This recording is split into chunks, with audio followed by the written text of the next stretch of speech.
जोडून या धन उत्तम व्यवहारे उदास विचारे वेच करी उत्तम जगते तो एक पावेल उत्तम भोगेल जीवखाने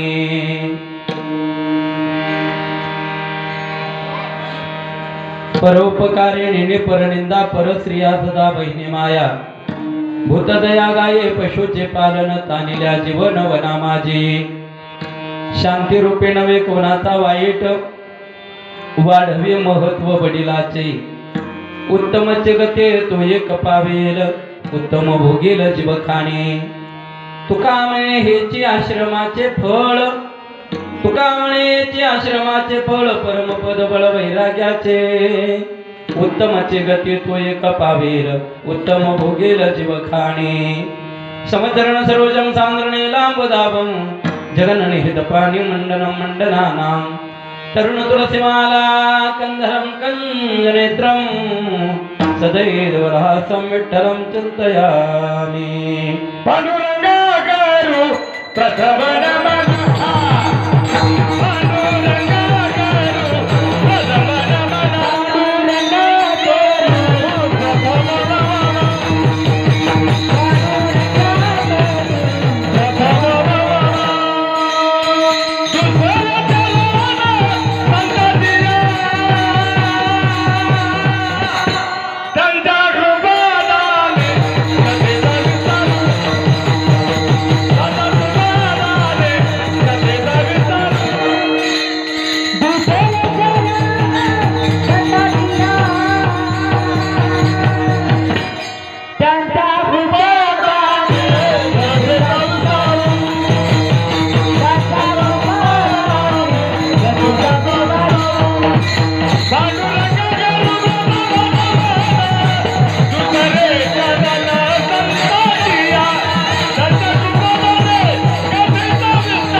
पांडुरंगाकृ प्रथम मन दुसरे चरण संताच्या त्यांच्या कृपादाने गतीचा विस्तार हो बाबाजी सद्गुरु दास तुका अलंकापुरी रम्य सिंहासनस्थं पदांबुज तेजस प्रदेशं विधेन्द्रादिदेवै सदा स्तूयमानं समाधिस्थ मूर्तिं भजे ज्ञानदेवम् ओम नमो ज्ञानेश्वरा करुणाकरा दयाळा तुमचा अनुग्रह लादलो पावन झालो चराचरी मी कळा कुसरी काहीच नेने बोलतो वचनाती भाविका तुमचा अनुग्रह लादलो पावन झालो चराचरी सेवे लागे सेवक झालो सेवे लागे सेवक झालो सेवे लागे सेवक झालो सेवे लागे सेवक झालो तुमचा लागलो चरणा तुमचा लागलो तुमचा लागलो चरणा तुमचा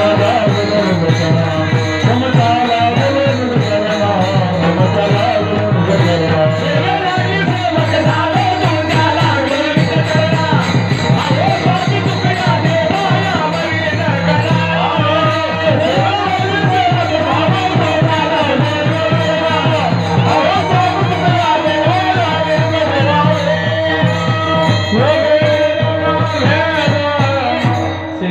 सेवक झालो तुमच्या लागून निज चरणा अहो स्वामी तू गया देवा यावर न करावा वेर सहज निरोध केवया तुम्ही रक्षल्या निज सत्ते अहो स्वामी तू गया देवा यावर न करावा वेर निळामणे धरा हाती तरी द्याल मती निरुपम अहो स्वामी तू गया देवा यावर न करावा वेर जयांचे केली आ स्मरण होय सकळ विद्यांचे अधिकरण तेच बंधू श्री चरण श्री गुरुंचे ते नमस्कारून आता प्रस्तुत प्राप्त प्रसंगी कीर्तन रूपी सेवेकरता निवडलेला अभंग जगद्गुरु जगद्वंदनीय संत श्रेष्ठ तुकाराम महाराजांच्या गाथ्यातील 6 चरणाचा उपदेश्वर प्रकरणातील उत्कृष्ट असा अभंग कीर्तन सेवेकरता निवडलेला आहे. विठाला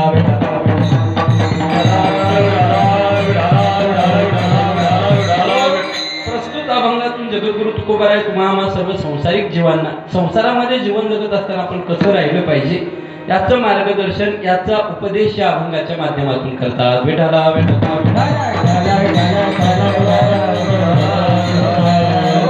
महाराज म्हणतात जीवनामध्ये संसारिक जीवन जगत असताना संसारामध्ये लक्षात ठेवा संसार प्रपंच चालवण्याकरता माणसाला पैसा अत्यंत गरजेचा आहे. पैशाशिवाय प्रपंच होऊ शकत नाही. पैशाशिवाय जगामध्ये किंमत नाही. म्हणून पैसा माणसाने कमवला पाहिजे. पण तो पैसा कसा कमावा याचं मार्गदर्शन जोडून या धन उत्तम व्यवहारे उदास विचारे वेच करी उत्तम रीतीने अशा प्रकारचा पैसा कमवावा आणि तो उदास वृत्तीनं आपण भगवत कार्यामध्ये काय केलं पाहिजे त्याला दान केलं पाहिजे त्याचा वेच केला पाहिजे. म्हणून उदास विचारे वेच करी अशा प्रकारे जर आपण पैसा कमवला त्याचा वेच केला ते दान केलं तर उत्तमचे गती तो एक पावेल उत्तम भोगील जीवखानी उत्तम गतीला तो प्राप्त होईल. उत्तम जीवखानी त्याला काय होईल प्राप्त होईल. आणि पैसा असल्यानंतर माणसाने परोपकार केला पाहिजे. परोपकारी नाही परनिंदा परोपकार करावा पण त्याच्याबरोबर परनिंदा कोणाची करू नये. पर स्त्रिया सदा बहिणी माया सर्व स्त्रिया आपल्या बहिणी आणि आई समान आहे अशी दृष्टी ठेवावी. विठाला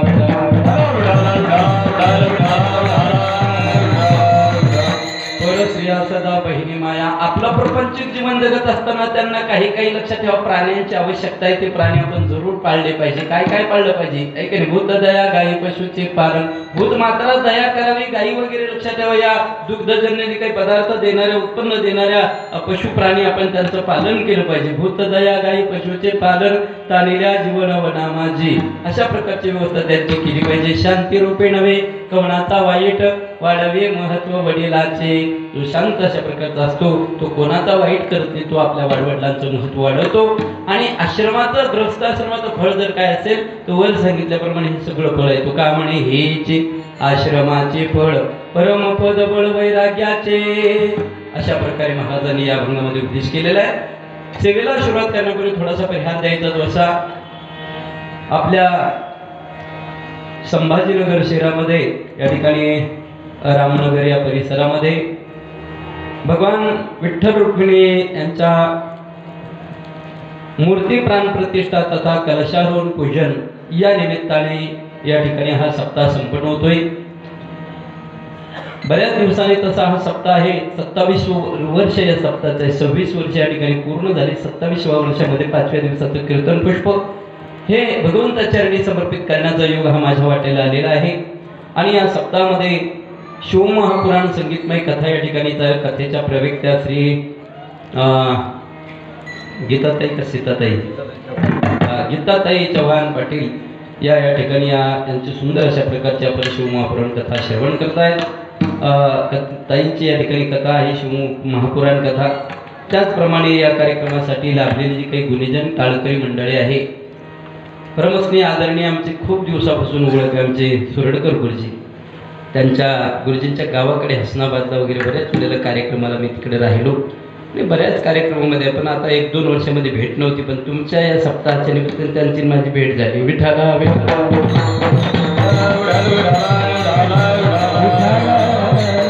अशा प्रकारचे गोड अशा प्रकारचे गायनाचार्य आमचे सुरडकर गुरुजी या ठिकाणी उपस्थित आहेत, त्यांना पाहून मला आनंद वाटला।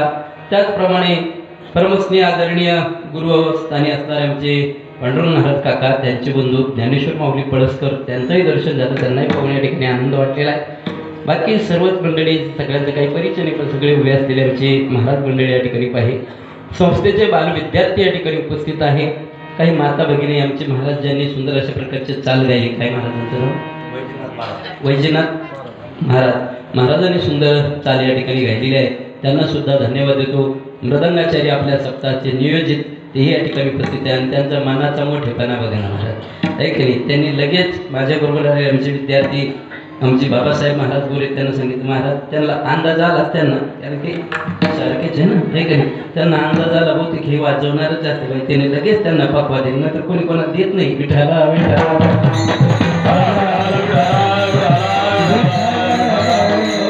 महाराजांना कोटी कोटी अशा प्रकारचे धन्यवाद देतो। माझ्याबरोबर आमचे माजी विद्यार्थी बाबासाहेब महाराज गोरे, तेही या ठिकाणी योगायोगाने सहज माझ्याबरोबर ते आले।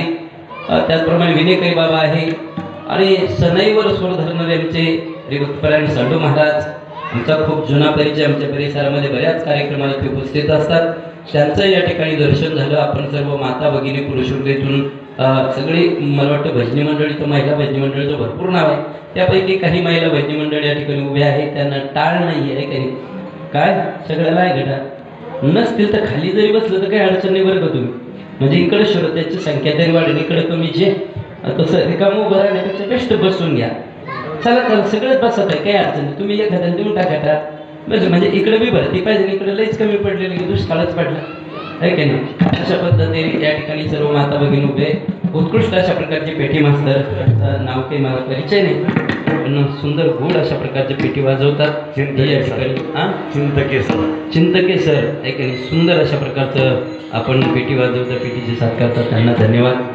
सर्व बरीचशी मंडळी या ठिकाणी उपस्थित आहे, सर्व विद्यार्थी मंडळी, सर्व महाराज मंडळ, टाळकरी मंडळी, सर्वांच्या चरणारविंदी नतमस्तक होतो। मस्तक हे पायावर, मस्तक हे पायावर, मस्तक हे पायावर, मस्तक हे पायावर, या वारकरी संतांचा, या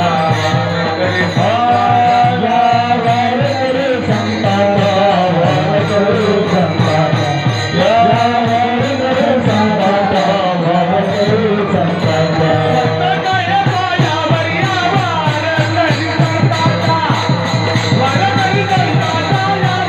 वारकरी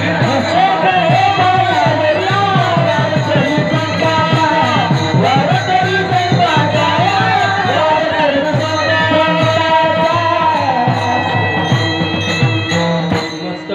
पायावरी या वारकरी संतांच्या सर्व वारकरी मंडळीच्या चरणी नतमस्तक होतो, सगळ्यांना अभिवादन करतो। या ठिकाणी या कार्यक्रमाचे सगळे संयोजक, आयोजक, अध्यक्ष, उपाध्यक्ष, कार्याध्यक्ष, सचिव, सहसचिव, कोषाध्यक्ष, त्यानंतर सहकोषाध्यक्ष, सहकार्याध्यक्ष, स्वागताध्यक्ष आणि विशेष कार्यातील सहकार्यातील सर्व महिला भजनी मंडळी, सर्वांचं नाव आता एकाच नाव आहे, दिवस निघा आपल्याला एवढी मंडळी आहे की तो सगळ्या मंडळींना लक्ष ठेवा, या ठिकाणी धन्यवाद देतो।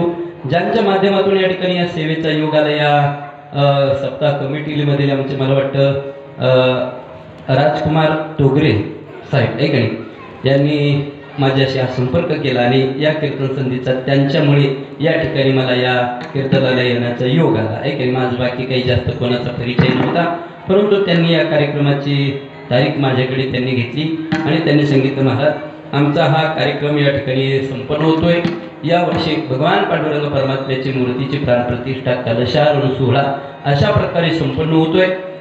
सप्ताहाचा खर्च खूप अशा प्रकारचा मोठा आहे। आमचा कार्यक्रम छोटा आहे, पण तुम्ही आमची तारीख स्वीकारावी असं त्यांनी मला आग्रह केला आणि म्हणून त्यांच्या माध्यमातून या ठिकाणी या कीर्तनाचा योग मला आला, म्हणून त्यांना सुद्धा धन्यवाद देतो। कीर्तन सेवेला सुरुवात करतो। विठाला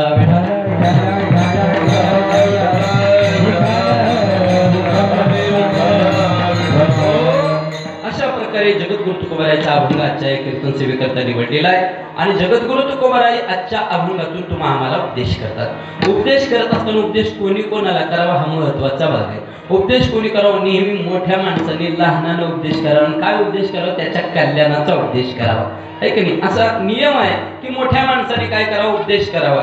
मग तुम्ही म्हणाल जगद्गुरु तुकोबाराय ज्या अर्थी उपदेश करतात, मग तुकोबाराय मोठे आहे का? तर निश्चितच मोठे। लक्षात किती मोठे असं जर कधी आपण म्हणाल लक्षात ठेवा, तर जगद्गुरु तुकोबारायचा अधिकार एके ठिकाणी रामेश्वर भट्टांनीच वर्णन केला। म्हणे रामेश्वर भट्ट द्विजा, म्हणे रामेश्वर भट्ट द्विजा, म्हणे रामेश्वर भट्ट द्विजा, म्हणे रामेश्वर भट्ट द्विजा। हा तुका विष्णू नाही तुझा, तुका विष्णू नाही तुझा, कन्या तुका बाळ सरुंद तुका बाळ समर्थ, तुका विष्णू नाही तुझा, तुका विष्णू नाही तुझा,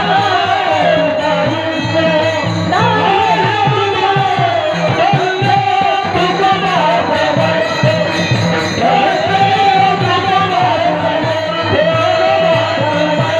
तुका बाळ समर्थ, जगद्गुरु तुकोबारायांचा अधिकार जर कधी आपण बघितलं तर रामेश्वर भट्ट म्हणतात, म्हणे रामेश्वर भट्ट द्विजा, तुका विष्णू नाही तुझा। हा तुकोबारायांचा अधिकार आहे। नवे नवे अजून एके ठिकाणी महाराज म्हणतात, तुकाराम तुकाराम नाम घेता कापेयम, ज्यांचं नाव घेतल्यानंतर जगाला खाणारा काळ, जगाला मारणारा यम असणारा तो सुद्धा महाराजाचं नाव घेतल्यावर थरथरा कापतो, असा अधिकार तुकोबारायचा आहे। आणि अजून जर लक्षात ठेवा, अजून एका दृष्टीने त्यांचा विचार जर करायचा झाला, जगद्गुरु तुकोबाराय किती मोठे आहे।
या जगामध्ये काही तत्व लहान आहे, काही तत्व मोठे आहे, लक्षात ठेवा। बघा ना, बघा पृथ्वी आहे, पृथ्वी आपण ज्या पृथ्वी तलावर राहतो आपल्याला वाटतं पृथ्वी मोठी आहे, पण लक्षात ठेवा पृथ्वी मोठी नाही, पृथ्वीपेक्षा जलतत्व अधिक आहे।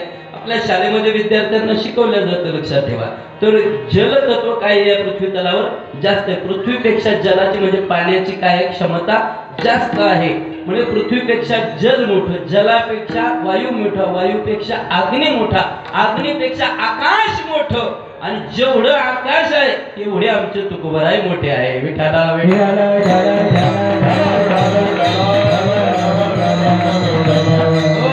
तुकोबाराय मोठे आहे। किंवा महाराज म्हणून साधू थोर जाना, साधू थोर जाना, साधू थोर जाना, साधू थोर जाना, साधू थोर जाना, साधू थोर जाना,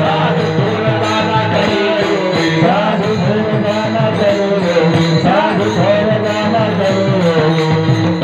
साधू थोर आहे म्हणजे काय? मोठे आहे जगद्गुरु तुकोबाराय। म्हणजे जगद्गुरु तुकोबाराय जे आपल्याला सांगतात, कारण त्यांच्याकडे काय तो सांगण्याचा अधिकार आहे, तो मोठे आहे आणि तुमच्या आमच्या कल्याणाचं सांगण्याकरता ते आलेले आहे. नवे नवे लक्षात ठेवा, भगवान परमात्म्यानेच त्यांना आपल्याला तुमच्या आमच्या जडजीवाचा उद्धार करण्यासाठी इथं पाठवलेले आहे. तुका म्हणे मज धाडिले निरोपा,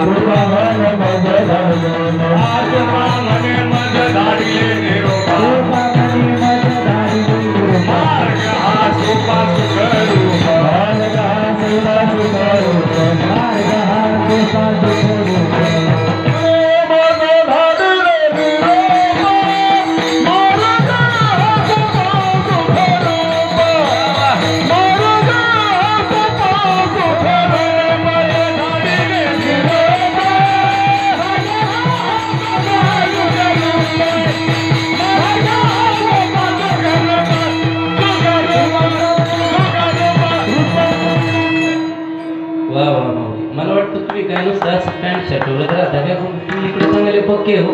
वा वा, धन्यवाद. ऐका नाही, तू का म्हणे मज धाडिले निरोपा, मार्ग हा सोपा सुखरूप. या मार्गाचं मार्गदर्शन करण्यासाठी जगद्गुरु तुकोबारायची नियुक्ती भगवान परमात्म्याने केलेली की जा आणि जगामध्ये जे अडणार राहणारे धावणारं जग आहे या जगाला सन्मार्गाला लावण्याकरता जा आणि त्यांना उपदेश करा. म्हणून तुकोबाराय जो उपदेश करतात त्यांचा तो अधिकार आहे, ते मोठे आहे म्हणून तुकोबाराय उपदेश करतात.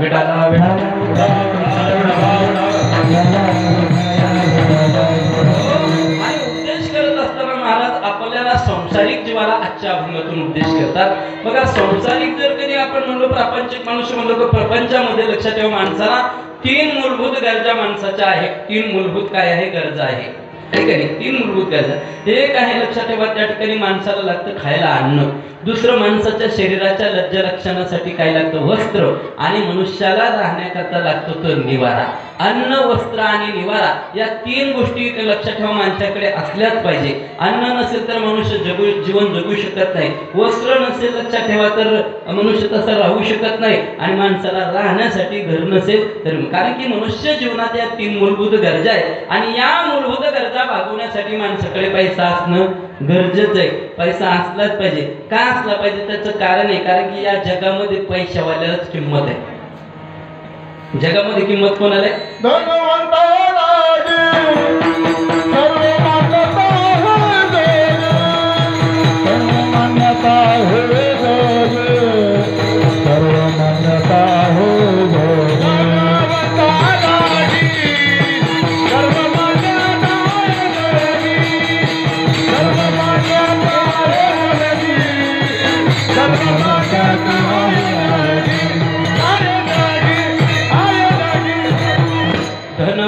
लागी सर्व मान्यता आहे जगी. जगामध्ये मान्यता कोणाला?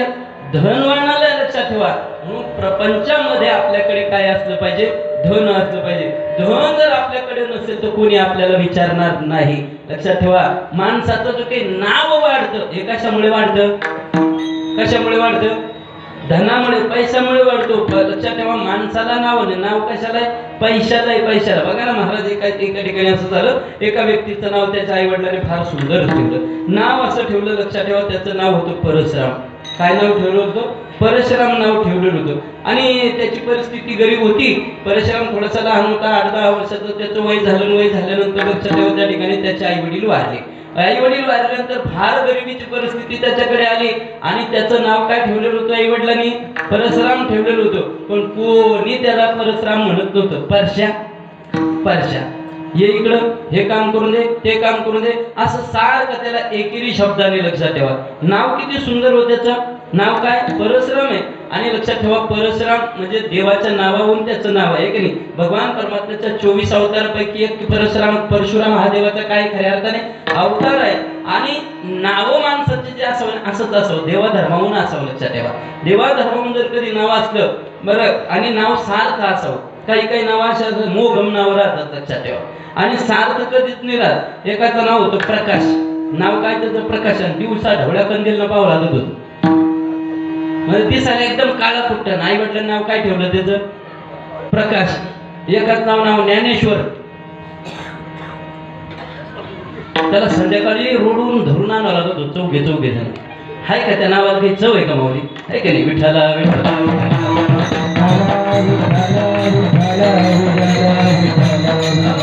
काही काही तुमच्या आतापर्यंत त्या नावाला काय केले, सार्थकता केली. आता तुम्ही सुंदर गातात ज्ञानेश्वर माऊली सारखं काय केले, मी सुद्धा काय करतो, कीर्तन करतो. लक्षात ठेवा, आपलं नाव कसं झालं, त्याचं सार्थक झालं. म्हणजे त्याला अर्थ पाहिजे, म्हणजे नावासारखं वागणं बी पाहिजे माणसाचं. एकाचं नाव लक्षात ठेवा, एका बाईचं नाव शांताबाई, भांडायला दम नाही.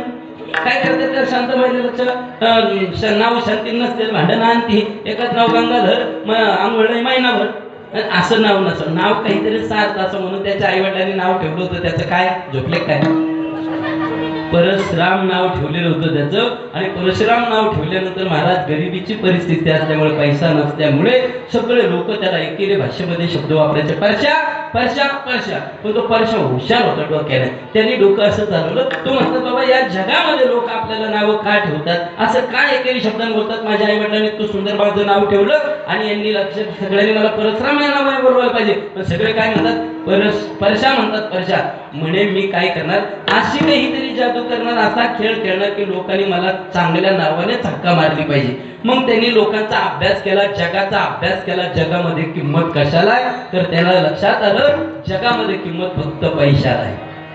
की धनवंता लागी सर्वज्ञ मान्यता आहे जगे, धनवंताला किंमत आहे. म्हणून त्यांनी चांगल्या लोकांच्या संगतीमध्ये राहिला. संगतीने जर काही माहिती तर संगतीने सुद्धा माणसाचं जीवन बदलू शकतं. म्हणून आणि असं असतं, जशा लोकांच्या संगतीमध्ये राहिले तसे संस्कार त्याच्यावर पडतात आणि त्या लोकांच्या संगतीने तो ऑटोमॅटिक काय होतो, मोठा होतो, मोठा. कारण जशाच्या संगतीला आता आमच्या बरोबर काही काही लक्षात ठेवा, नक्की इकडं गावामध्ये फिरणारे आम्ही जर कधी मोटरसायकलवर बसून आणलं, त्याला हरिपाठीशी घेणं नाही, कधी कीर्तनाला येते आम्हाला सोबती राहत नाही. आम्ही त्याला बसून आणतो कशात, चल कीर्तनाला रात्री मोटरसायकल गाडी वगैरे हाकलायला सोबती पाहिजे. आम्ही आलो लक्षात ठेवा, आमचे लोक पाया पडतात आमच्या बरोबर त्याच्या बी, त्याला नका का हरिपाठेल. हा परिणाम कशाचा आहे, संगतीचा परिणाम संगती. म्हणून त्या वर्षानं काय केलं, त्याने चांगल्या लोकांची संगती धरली. चांगल्या लोकांच्या संगतीमध्ये राहिल्यानंतर त्याने काय केलं लक्षात ठेवा, त्या ठिकाणी चांगल्या धंद्याला लागला आणि धंद्यातून त्याने बराचसा चांगला पैसा उभा केला. आणि पैसा उभा केल्यानंतर महाराज आता मला काही माझ्या खिशातून द्यायचं नाही, लक्षात ठेवा. आणि वचनम किम दरिद्रता, इतका पैसा उभा केला त्यांनी, लक्षात 10 लाख लक्षात ठेवा. त्या ठिकाणी प्लॉट वगैरे खरेदी केले, 2-4 JCB घेतले, 2-4 हायवा घेतले, मोठा लक्षात ठेवा त्याचा लवा जमा. आणि लवा जमा झाल्यानंतर लोक म्हणायला लागले, अरे आतापर्यंत कसं होतं, अरे काय बदलला परशुराम. आता लोक काय म्हणत होते, इतक्या दिवसाची त्याची परिस्थिती परशा म्हणत होते. त्याच्याकडे थोडासा पैसा आला तर लोक काय म्हणायला लागले, परशुराम म्हणायला लागले. आणि परशुराम म्हणायला लागले, तू म्हटलं बघा ना काय किंमत वेगळ्या, किंमत माणसाला नाही, किंमत पैशाला आहे. मला परशा म्हणणारे लोक आले यांच्या अकले ठिकाणावर, लगेच परशुराम म्हणायला लागले. अजून आपण चांगलं डोकं चालवलं, चांगला व्यवहार उभा केला, चांगला पैसा जर कधी मिळवला तर लोक अजून आपल्या नावाला पुढे काहीतरी उपाध्या लावतील. आणि म्हणून त्यांनी अजून चांगल्या लोकांच्या संगतीत राहिला. मोठा लक्षात ठेवा बिझनेसमॅन तो बनला. आणि मोठा बिझनेसमॅन बनल्यानंतर प्रत्येक जर तो गावाकडे जर कधी गाडीत आला तर परशुराम शेठ लागली उपाधी. पहिल्यांदा परशा, दुसऱ्यांदा परशुराम आणि आता काय झाला, परशुराम शेठ बनला. शेठ कधी कधी महाराज तो गाडीतून जर कधी आला, गावाच्या लोकांनी जर कधी पाहिलं तर 10-5 पोर असे रिकामी फिरणारे सुशिक्षित बेकार ते त्याच्या पाठीमागे झाला. तर त्याला एक सवय होती पान खायची. पान खायची त्याला थुकायचं झालं लोक खाली थुकत नव्हती त्याला. सेट इथं थुका इथं थुका. आतापर्यंत कोणी विचारत होतं की त्याला नाही महाराज. पण मी सांगतो जगामध्ये किंमत माणसाला नाही, किंमत ही पैशाला आहे. जगद्गुरु तुकोबराय म्हणतात, धनवंता लागी सर्व मान्यता आहे जगी. म्हणून संसार चालवत असताना या 3 गोष्टी मूलभूत गरज आहे. अन्न वस्त्र निवारा, ऐक नाही, अन्न पाहिजे, चांगलं खायला पाहिजे, चांगलं लक्षात ठेवा कपडे. आता सध्याच्या काळात या 2 गोष्टीची काही कमतरता नाही. खायला भरपूर आहे, कपड्यात विचारूच नका. आणि महिला मंडळी करते इतके कपडे, जर कधी त्या शोकेस जवळ किंवा त्या कपाटाजवळ गेल्या आणि कपाट उघडलं तर बदा बदा बदा साड्या काय बदा बदा बदा खाली पडतात. आणि त्यांनी जर समजते 7 दिवस त्या सप्ताहामध्ये रोज एका कलरची साडी घालायची तरी त्या घालू शकतात, लक्षात ठेवा. आणि काही काही महिला घाला तर ते इकडे शोकेस कपडे आमच्या खेड्यामध्ये काय करतात, त्या पेटीमध्ये त्या महिलाने पेटी उघडली, मावली पेटीच लागत ती म्हणजे बाळा इकडे वरून दाबरीला एवढ्या साड्या कुंबून ठेवलेल्या राहतात. विठाला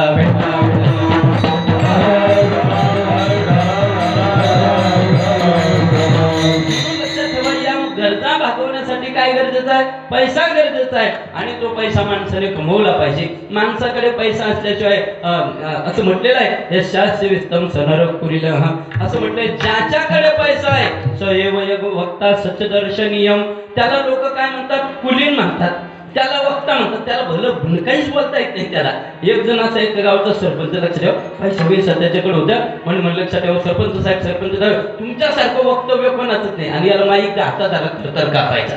एक दिवस काय झालं, 26 जानेवारी 26 असल्यामुळे त्या गावाच्या सरपंचाकडे गावातल्या लोकांनी माईक दिलं म्हणजे सरपंच साहेब 2 मिनिटं, आता तुम्ही वक्ते आहात. कोणाला म्हणतात वक्ता, ज्याच्याकडे पैसा त्याला आहे का नाही, सदैव वक्ता, तुम्ही वक्ता, तुमच्यासारखं कोणाला बोलतात ते तुम्ही बोला, माईक दिलं त्याच्या हातात आणि 2 मिनिटं तुम्ही 26 जानेवारी बद्दल माहिती द्या. याला काही ढेकळं येत नव्हतं, पण पैसा होता म्हणून लोक याला मोठे समजायचे लक्षात.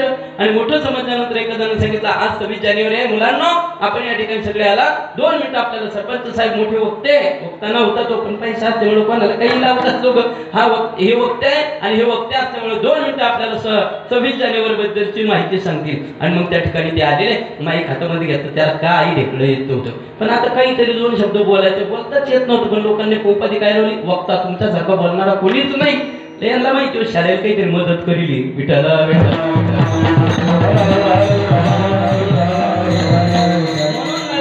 त्या सरपंचाने काय केलं, गावाच्या सरपंचाने माईक हातामध्ये घेतला आणि माईक हातामध्ये घेतल्यानंतर तो म्हणायला लागलेले हे बघा सगळे विद्यार्थी मित्र बंधू आणि भगिनींनो, आजचा दिवस जो आहे तो 26 जानेवारीचा दिवस आहे. आज काय सुंदर झेंडा फडकतो, सुंदर नाही फडकतो मग कसा फडकतो, कसा तो झेंडा सुंदर सोडतो, काय झेंडा फडकायला लागलेला आहे. आज 26 जानेवारी, 26 जानेवारी कहून आहे, का 26 जानेवारी, काल 25 जानेवारी ती म्हणून आज 26 जानेवारी, कोणाला कळत काय मोठे काय म्हणायला लागला तो, आज 26 जानेवारी काय, काल 25 जानेवारी होती म्हणून आज 26 जानेवारी आहे. विठाला विठाला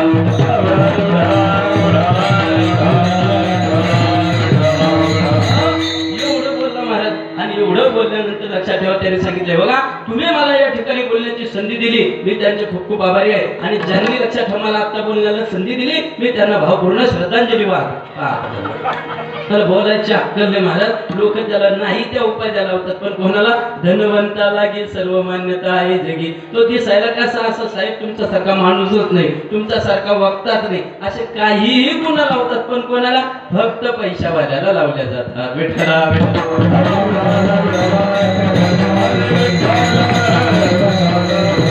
म्हणून लक्षात ठेवा, जीवन चालवत असताना, संसारामध्ये प्रपंच चालवत असताना, प्रपंचाकरिता पैसा अत्यंत गरजेचा आहे. पैसा हा कमवलाच पाहिजे, पण कमवत असताना तो पैसा कोणत्या रीतीने कमावं, कसं कमावं, हे जगद्गुरु तुकोबा भंगाच्या प्रथम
जीवाला उपदेश करतात, बाबा तू काय कर, तुझा प्रपंच चालवण्यासाठी पैशाची खूप गरज आहे, पैसा आपल्याला किंमत आहे, म्हणून तो पैसा कमव, पण कसा कमव त्याची नीती सांगितली, त्याचं शास्त्र सांगितलं. जोडून या धन उत्तम व्यवहारे, धन तू जोड पण उत्तम व्यवहार करून धन जोड. आपण सगळेच लक्षात ठेवा, व्यवहारिक माणसं, प्रत्येकाचा धंदा व्यवहार म्हणजे काय? धंदा. प्रत्येकाचा वेगवेगळा धंदा आहे आणि त्या धंद्याच्या माध्यमातून आपण काय कमवतो? पैसा कमवतो. पण आपण जो धंदा करतो तो उत्तम करतो का? ज्यांनी त्यांनी तपासलं पाहिजे. विठाला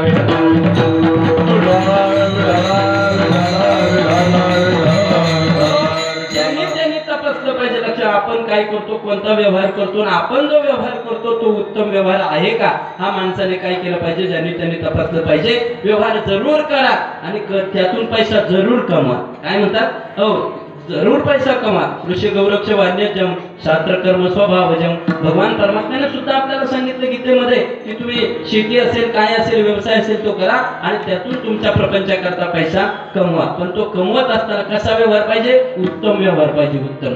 पण बहुतेक व्यवहार आता उत्तम राहिले ते सगळ्या व्यवहारात भेसळ झाली.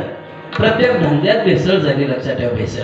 आणि इतकी भेसळ काय बघा, आपल्याकडे दुधाचा बराच आहे व्यवसाय दुधाचा व्यवसाय. आणि दुधाच्या व्यवसायामध्ये बऱ्याचशा ठिकाणी काय होतं? लक्षात ठेवा, भेसळ होते. काय टाकलं जातं त्याच्यात? पाणी. बरं, सांडू भाऊ म्हणतो तो पाणी टाकलं जातं.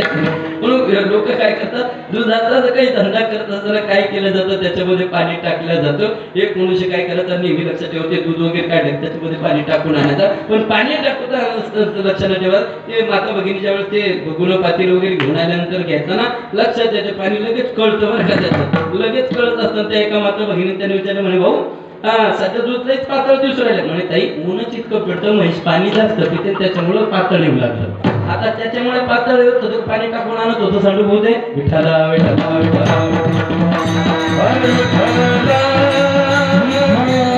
काय करत होतं? ते पाणी टाकत होतं. ते म्हटलं बाबा आम्ही काही जप्त असं काही पाण्याचा आम्ही काही लटका फटा असं काही व्यवहार करत नाही, आम्ही पाणी वगैरे काही टाकत नाही.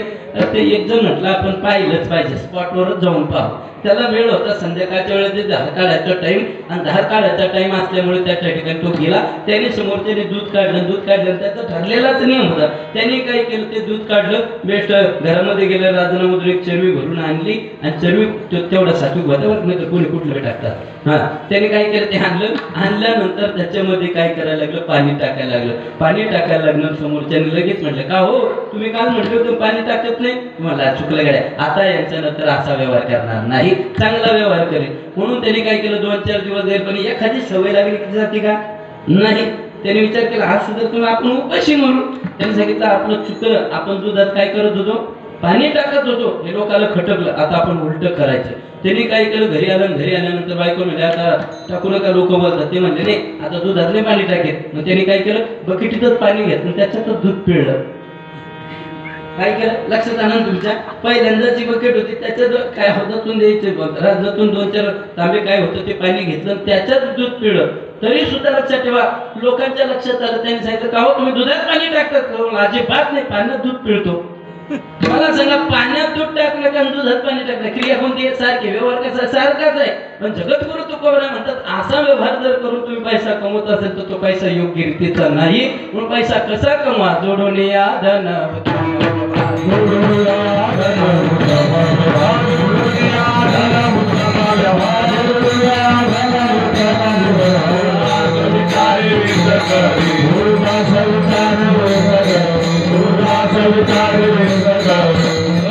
मी म्हणतो लक्षात ठेवा, शेतकऱ्याकडून आलेलं दूध पाण्याचं असं असेल ते बरं आहे. जरा पाणीच पिणार आहे, पण काय पिणार? त्या दुधामध्ये पाणी मिसळले. पण काही लक्षात ठेवा, इतके माथे फिरून लोक निघालेले पैसा कमवण्यासाठी. लक्षात ठेवा, केमिकल युक्त दूधच बनवतात. दुधाचा काहीच संबंध नसतो.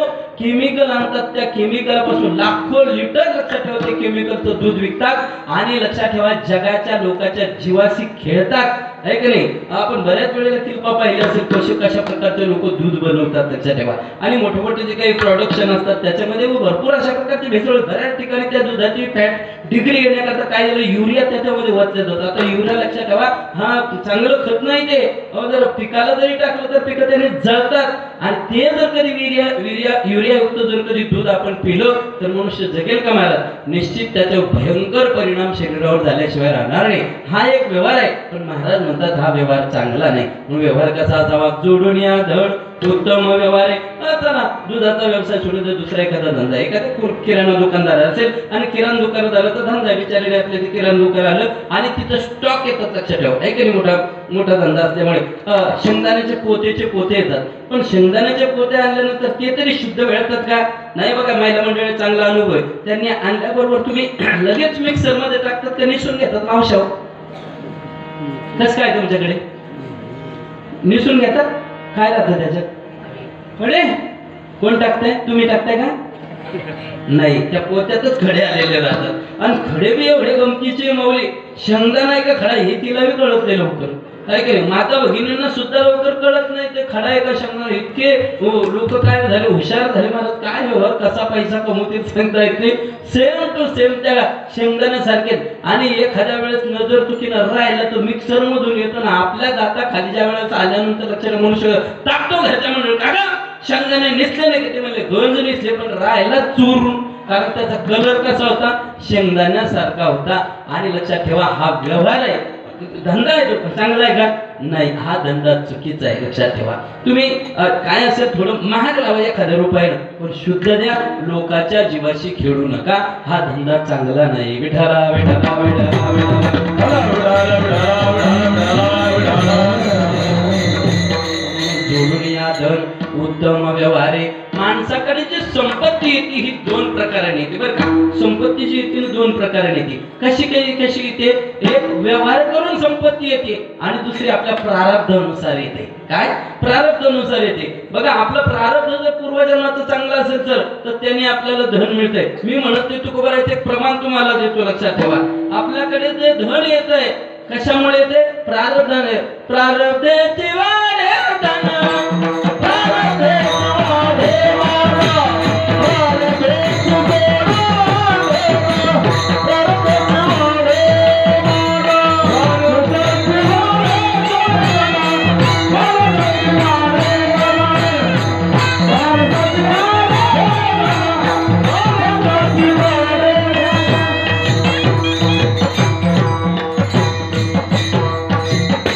प्रारब्धेचे जोडे धन प्रारब्धेचे वाढे मान सोस कर शिवाया भज म्हणे पंढरी राया. ऐक नाही लक्षात. धन 2 प्रकाराने येतं.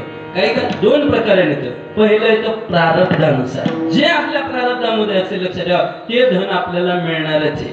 आणि प्रारब्ध जर अनुकूल एखाद्याचं असलं किती मिळेल सांगतात नाही. एखादा प्रारब्ध असं अनुकूल झाल्यानंतर भरपूर संपत्ती त्याच्याकडे आली आणि पैसा भरपूर आला, कुठं खर्चावं हे अक्कल नसते कधी बांध झाला. काही भरपूर पैसा असतो. एकाकडे इतका पैसा झाला तो म्हणत होता की यातून कमी व्हायला पाहिजे. काय करावं? त्याने एक युक्ती चालवली. तो म्हटला काही आपण करू, आपण एक करू म्हणे. आपल्याकडचा पैसा संपतच नाही, हा कशा मार्गाने संपला पाहिजे. मग आपण एक करू, राजदरबारामध्ये जाऊ. म्हणून तो राजदरबारामध्ये गेला. कशामुळे? पैसा नाही होता त्याच्याकडे. त्याला वाटत होतं ते संपावं. राजदरबारामध्ये तो गेला. त्याने असं विचार केला आपण राजाची काहीतरी खोडी करू. आणि राजाची खोडी केली तो आपल्याला शिक्षा देईल. शिक्षाच्या बद्दल आपण काय करू? त्याला पैसा देऊ. म्हणजे इकडचं ऑटोमॅटिक आपलं कमी होईल. म्हणून तो राजदरबारामध्ये गेला. तो शोधत होता कारण की खोडीला काहीतरी निमित्त पाहिजे, काहीतरी घडलं पाहिजे. तसं राजा आपल्याला शिक्षा देणार नाही. पण अशी शिक्षा अशी खोडी आपण केली पाहिजे. लक्षात ठेवा. त्या ठिकाणी म्हणून त्याने काय केलं? गेला त्या ठिकाणी आणि त्याचा शोध बघायला लागला. त्या राजवाड्यामध्ये बघायला लागला काय आपल्याला खोडी करता येईल. योग असा त्या काही दासी होत्या. त्या राणीच्या काही स्नानासाठी पाणी घेऊन बकेटीमध्ये चालल्या होत्या. असं राजमहालाच्या बाजूला एक असं बाथरूम होतं आणि त्या बाथरूम मध्ये त्या ठिकाणी ती पाणी घेऊन चालली.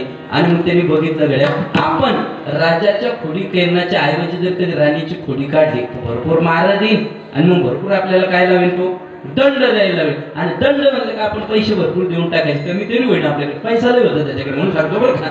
म्हणून त्याने काय केलं? त्या ठिकाणी गेला आणि गेल्यानंतर शोधत होता काहीतरी बघावं काय आपल्याला खोडी करायला मिळते. म्हणून ती राणी स्नान करत होती. ही एअरपोर्ट गेल्यानंतर लक्षात महिला मंडळ निघून गेला. त्यांनी त्या राणीचा हातच धरला बाहेर ओढायला लागला त्या बाथरूम मधून. बाहेर बाथरूम मधून ओढा ते राणी ओरडायला लागली. कोण अचानक अनोळखी मनुष्य त्या ठिकाणी आलेला आणि तो काय करतोय? मला ओढून नाही ना. कोणती ओरडल्यानंतर दासी सेवक सगळे पळत आल्यानंतर याला भदा मारायला लागले. पण मारत असताना त्याचं प्रारब्ध बघा. ते प्रारब्ध इतकं चांगलं त्याचं ते राणीलीकडे काढलं आणि याला माणसं मारतात. पटकन ते बाथरूम होतं ते पडलं. बाथरूम पडलं आणि बाथरूम पडल्यानंतर राजाने ते प्रसंग पाहिला. राजा म्हणले याला मारू नका, या व्यक्तीला काहीतरी कळतं बरं का, याला चांगलं ज्ञान आहे. त्यांनी राणीला बाहेर आणलं. नंतर काय झालं? झोपले काय तुम्ही? बाथरूम पडलं म्हणे, याला काहीतरी कळालं म्हणून त्यांनी राणीला असं करा, याला काय पाहिजे ते बक्षीस द्या, 2 ट्रकी सोनं जाऊ द्या याच्याकडे. पाहता गंमत, पहिले याच्याकडे संपय ना आणि 2 ट्रकी सोनं याला गेलं ना, गेल्यानंतर तुम्हाला काय गंमत आहे? आपल्याला हे लागत नाही, पुन्हा आपल्याच घरी एवढा परिणाम कशाचा आहे? लक्षात ठेवा, प्रारब्धाचा परिणाम आहे. विठाला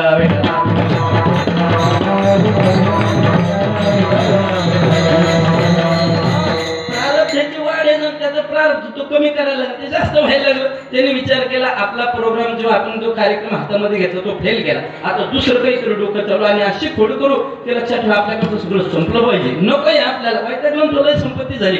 म्हणून त्यांनी काय केलं, दुसऱ्या दिवशी पुन्हा तो काय केलेला, राज दरबारामध्ये गेला आणि राज दरबारामध्ये राज दरबार भरलेला होता. सगळे सेवक दासदासी सगळे त्या ठिकाणी बसलेले होते. हवी जाऊन एका खुर्चीवर बसला. खुर्चीवर बसल्यानंतर राजा काहीतरी मार्गदर्शन करत होता. मार्गदर्शन करता करता येईल राजाकडे पाहिलं हळूच करून पायाचा बूट काढला आणि बूटच असं भिरकावून मारला राजाला. राजाला जसं बूट भिरकावून मारला पण तो राजाला कुठंच लागला नाही. त्याचा जो टोप होता तो टोपाला लागल्याबरोबर टोप खाली जाऊन पडला. खाली जाऊन पडल्याबरोबर सेवकांनी बघितलं, कोणी मूर्खाने आपल्या राजाला बूट मारून सगळे सेवक धावले, बदा बदा बदा त्याला मारायला लागले.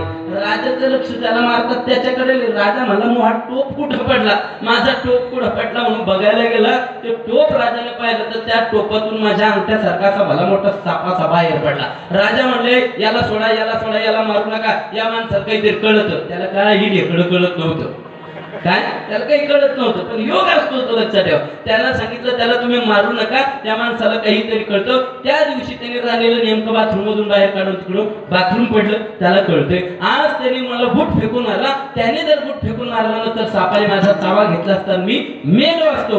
म्हणून असं करा, 4 ट्रकी सोनं धन संपत्ती याच्या घरी जाऊ द्या. धन जे माणसाकडे येतं ते कशामुळे येतं? प्रारब्धामुळे येतं. विठाला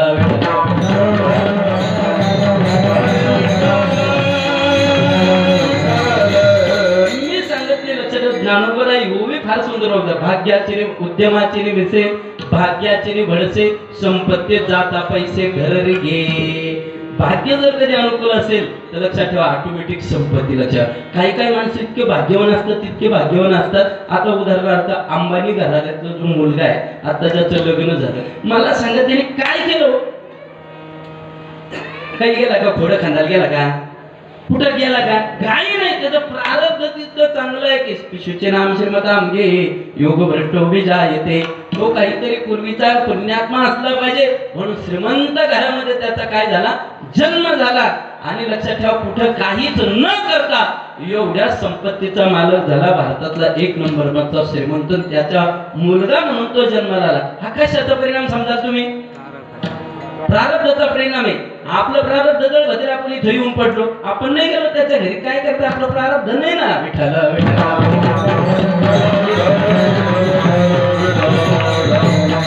म्हणून संपत्ती ही 2 मार्गाने येत असते. एक येत असते लक्षात ठेवा, भाग्याचे नि भडसे, उद्यमाचे निमिसे. भाग्य जर चांगलं असेल तर संपत्ती येते. आणि काही बघा ना, आणि तुम्हाला सांगतो सर्वांचं प्रारब्ध सारखं नसतं. एका आईच्या पोटातून दोघं भाऊ जन्म घेतात, एकाच जमिनीतले तुकडे दोघांकडे असतात, एकाच बापाने कमवलेली जमीन, पण लक्षात ठेवा दोघांचं प्रारब्ध सारखं नाही. काय सारखं नसतं. महाराज दोघं भाऊ, दोघांचे लग्न झाले, चांगला प्रपंच चालू होता, पण त्या 2 महिला आल्या. महिला म्हणजे एका घरची एका घरी, तिला काय म्हणतात त्या दोघीला? त्यांचं नातं काय असतं? दोघा भावाच्या बायका जावा, ज्या एकत्रित कधीच न यावा त्या जावा, कधी राहूच देत नाही महाराज. त्या दोघीनं काय केलं, पुढे लग्न झालं त्या जावाने त्यांचं नाव सार्थक केलं. तुम्ही तिकडच्या रूम मध्ये जावा आणि आम्ही इकडच्या रूम मध्ये जावा, तुम्ही तिकडच्या शेतात जावा आणि आम्ही इकडच्या शेतात जावा, दोघी जावा. पण त्या भावाचा चांगला विचार होता. त्यांनी मात्र विचार केला, म्हणे आपला भाऊ मोठा भाऊ सगळं शेती वगैरे करायचा आहे की नाही, म्हणून आपण त्याच्या सल्ल्याने शेती करू, त्याच्या सल्ल्याने शेती करू. म्हणून लक्षात, पण याचं प्रारब्धाचं दळ भजर होतं. त्यांनी काय केलं, त्या भाऊला विचारलं कोणत्या कृषी सेवेमध्ये?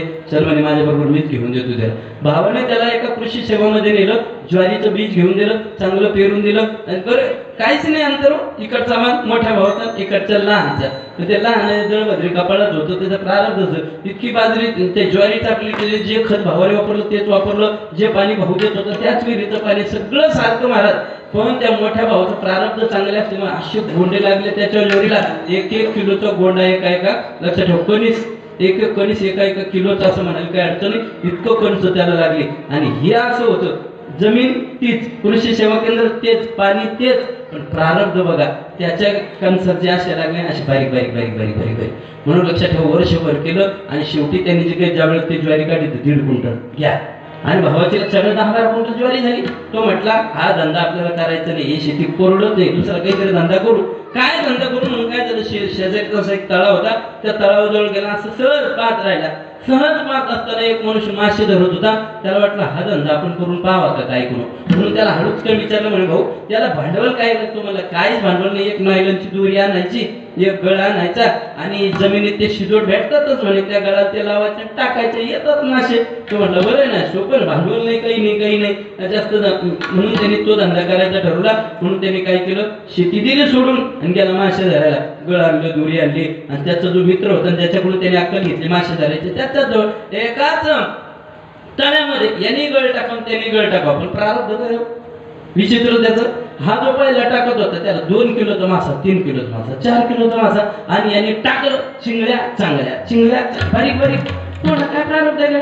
शेतीत गेलं तसं इथं आलं तर असं. हा खरं होतं का अजून कोणता धंदा आहे? नेमकं योगानं तुमचं जसं इथं कीर्तन चालू आहे तसं एका महाराजाचं कीर्तन चालू आहे, की नेमकं कीर्तनात येऊन बसलं. कीर्तनात येऊन बसल्यानंतर कीर्तन झालं, 1-2 घंटे त्यांनी कीर्तन ऐकलं आणि कीर्तन ऐकल्यानंतर महाराजाला पॉकेट दिल्यानंतर तो म्हणलं महाराजाला विचारून तरी बघावं काय महाराज, आता तुम्ही जे कीर्तन केलं त्याचं काय पॉकेट दिलं? त्यांनी सांगितलं 4-5 हजार. 2 घंट्याचे? महाराजाला काय केलं तर महाराजाला काही डोकं फेटा असतं तर भरपूर झालं. काय म्हणलं डोकं फेटा. पण जर आजकालच्या सध्या लोकांची जर का महाराजाकडे पाहण्याची व्यवस्था बदललेली थोडीशी. महाराज मोठा कोणता? ज्याला गाडी आहे, ज्याला दाढी आहे आणि ज्याला बॉडी, तो मोठा महाराज. असं त्यांनी सांगितलं बरं. त्याचं असं लोकांचं हे आहे, माणूस आहे, दाढी गाडी आणि बॉडी, तो महाराज मोठा, तो होताच भक्कम. तो म्हणला काही नाही, आपण तर आपली बॉडी चांगली, थोडी दाढी वाढू आणि लक्षात ठेवा एखादी मग गाडी घेऊ आणि कीर्तन करून. म्हणून त्यांनी काय केलं, त्याला वाटलं पहिला शेतीचा धंदा चांगला नाही, मासे धरण्याचा धंदा चांगला नाही, मग कीर्तनाचा काय करू म्हणे, हा व्यवहार करू. म्हणून त्यांनी काय केलं, महाराज तो थोड्या काळात जरा बाजूला राहिला, चिंतन वगैरे केलं, थोडेफार येडे वगैरे 10, 5, 25, 50 एखादी मालिका पाठ केली आणि पाठ केल्यानंतर लगेच थाटा बांधायला लागला कीर्तन करायला. कीर्तन एका गावामध्ये गेलो आणि 1000-500 रुपये काय लोकांनी त्याला विदगी दिल्यानंतर तो चालला. तो म्हटला आपण इथं नाही, आपलं गाव जवळ करायचं म्हणून गेला. पण जाता जाता रात्र झाल्यामुळे त्यांनी काय केलं, विचार केलाय इथंच आपण झोपावं. एका मंदिरावर झोपलं. मंदिरावर झोपल्यानंतर योगायोगाचं शेजारच्या गावात झाली चोरी. ते लागलं चोर पाहायला. चोर पाहता पाहता चोर तर गेले निष्ठुर, हात सापडल्या गेला. काय हे भलं तकम दाढी वगैरे वाढलेली आणि त्या चोराला त्या गावाच्या लोकांना वाटलं हेच चोर आहे. त्याला धरलं, जे उलट धरून एका झाड होतं, झाडाला उलट टांगलं, जे हाणायला लागले. खूप आणतात त्याला, इतका पश्चाताप झाला. तो त्याच्या प्रारब्धावर रडायला लागला. तो म्हणायला लागला काय माझं प्रारब्ध आहे, खेत में गया तो लांगा लुंगा, मच्छी पकडे गया तो झांगा झुंगा, साधू बाना तो उलटा टांगा, आता मी काय करू ते तुम्ही सांगा. लक्षात ठेवा, कशाच्या प्रारब्ध जर कधी माणसाचं चांगलं नसेल, तुम्ही काही करा, मला पैसा मिळतच नाही. विठाला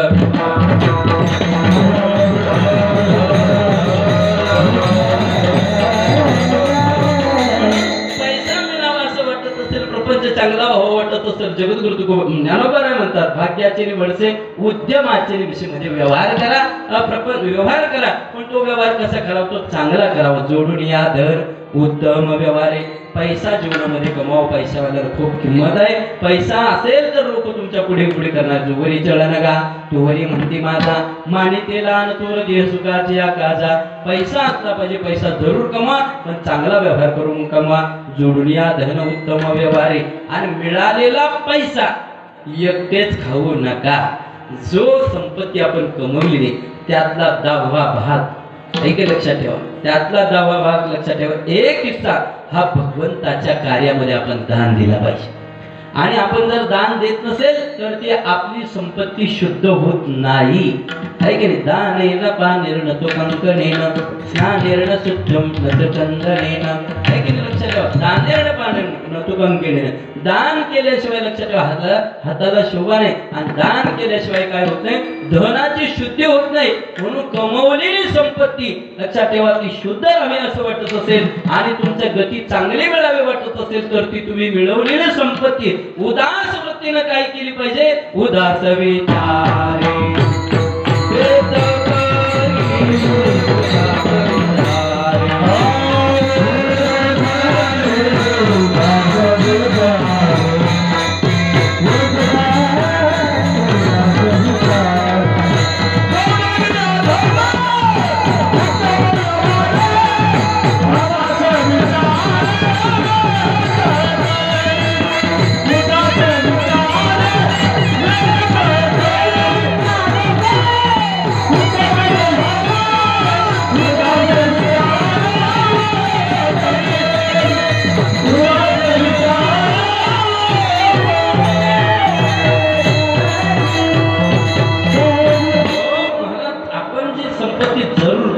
चांगला व्यवहार करून संपत्ती कमवा आणि कमवलेली संपत्ती ती भगवत कार्यामध्ये काय करा, दान करा.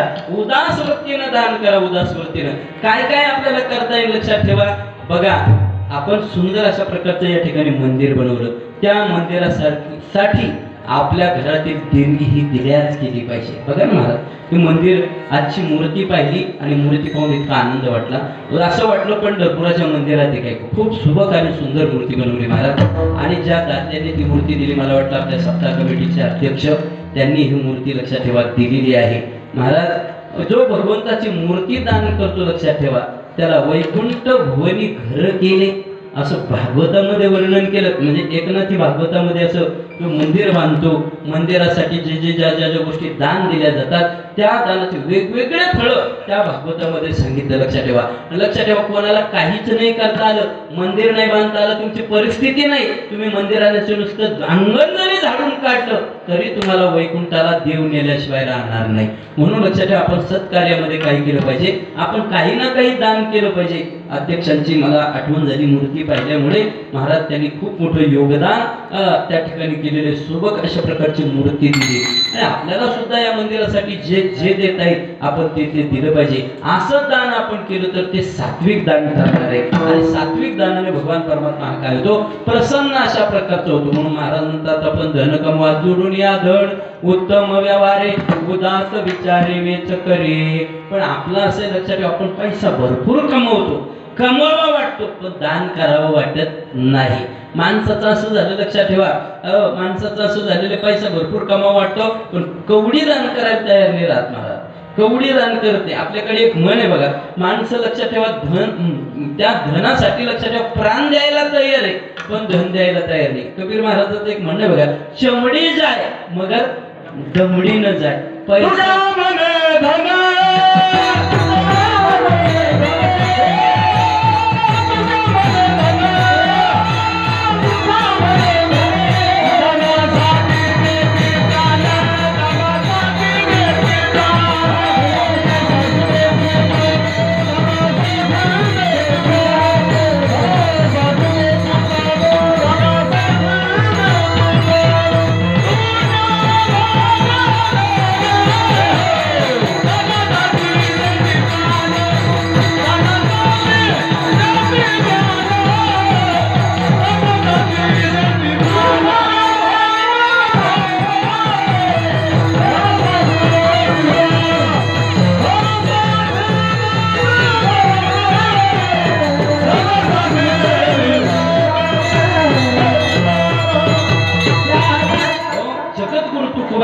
हे काही माझ्या मुखातले शब्द नाही. महाराज फार सुंदर प्रमाण सरांनी त्या ठिकाणी दिले. तुका म्हणे धन धनासाठी ते पाण, किंवा चमडी जाय मगर दमडी न जाय. चांगलं गेलं तर चालतं शरीराचं, पण पैसा सुटत नाही, माणसाला सुटत नाही महाराज. इतका पैसा जीवापेक्षा मनुष्याला काय वाटतो, प्रिय वाटतो पैसा. लक्षात ठेवा, माणसं मरण करतात पण धन सोडित नाही. काय झालं, एका गावामध्ये एक असा चुंगूस होता. खूप चुंबूस, कधी दान नाही, कधी धर्म नाही, कधी मंदिरात जाणार नाही, कधी काही कुठलं शेती शेती, पैसा पैसा पैसा पैसा. मग काय झालं, एक दिवस अशी मित्रमंडळी बसले आणि बसल्यानंतर त्या मित्रमंडळी सांगितले, अरे बाबा तू एवढं धन कमवतो, कुठं मातीत घालणार किती घर, काय करणार त्या धनचं? एक तर तू कधी जीवनामध्ये परमार्थ केला नाही, कधी पंढरपूरला आला नाही, कधी देवाला गेला नाही, आमचा ऐक आणि एवढ्या वेळेला तुम्ही आमच्या बरोबर काय कर, पंढरपूरला चल. पंढरपूरला चल म्हणल्यानंतर तो म्हटला बाबा येतो, पण जरा पैसे नाही होते, जळता जळत नव्हते ह्याच्याकडं, पण खर्च करण्याची वृत्तीच नव्हती. 10-5 मित्रमंडळी सांगितलं, लागलं तुझा थोडा थोडा आम्ही खर्च करू. त्यांना माहिती होतं एकदा निघलं तर खर्च करीन. 10-5 मित्रमंडळींनी त्याला बरोबर काढलं, कुठं नेलं, पंढरपूरला. पंढरपूरला गेल्यानंतर महाराज दोघांनी सगळ्यांनी स्नानाला गेले आणि स्नानाला गेल्यानंतर एक धर्मशाळा त्यांनी केली होती. धर्मशाळेमध्ये बॅगी वगैरे ठेवल्या आणि ते स्नानाला गेले. स्नानाला गेल्यानंतर महाराज हे कवडी चिंबूक होतं, कधीच दान देत नव्हता, पण दृष्टी योगायोगाने भगवान परमात्म्याची त्याच्यावर काय पडली, दृष्टी पडली, दृष्टी. आणि भगवंताने विचार केला, हे कवडी चिंबूक कधी येतच नव्हतं म्हणे, काय झालं, कधी येतच नव्हतं, पण आज आलं कसं काय? बरं आलं ना आपल्या पंढरपुरात, आपण याची परीक्षा पाहू. कोणी ठरवलं? झोपल्यात नाही तुम्ही? कोणी ठरवलं? देवाने ठरवलं की या कवडी चिंबक हा चुंगूस माणूस आहे, कधी दान धर्म न करणारा, लक्षात ठेवा, याची आपण परीक्षा बघावं. म्हणून ते स्नानाला गेले आणि स्नानाला गेल्यानंतर भगवान परमात्मा त्या ठिकाणी आले. पण आले कोणत्या रूपाने? त्या ठिकाणी वासुदेव फिरतात बघा, वासुदेव ते मोराचा टोप असतो, असा झगा घातलेला असतो, आपल्या वाडवडिलांच्या नावाने 1 रुपये ते मागतात, त्याचा उद्धार करतात. पांडुरंगाच्या नावाने 1 रुपया दान, मला तू थोर मोठ्यांचं नाव घेऊन काय करतात, उद्धार करतात. आणि हे कवडी चिंबक त्या देवाला सापडलं. देव म्हणले, बाबा तुम्ही या ठिकाणी आले, खूप लांबून आले तुम्ही संभाजीनगर मधून, एक करा, तुम्ही तुमच्या वाडवडिलांच्या उद्धारासाठी 1 रुपया मला दान द्या, मी तुमचा त्यांचा उद्धार करतो. त्याने टाळ घेतलं, टाळ वाजवायला लागला.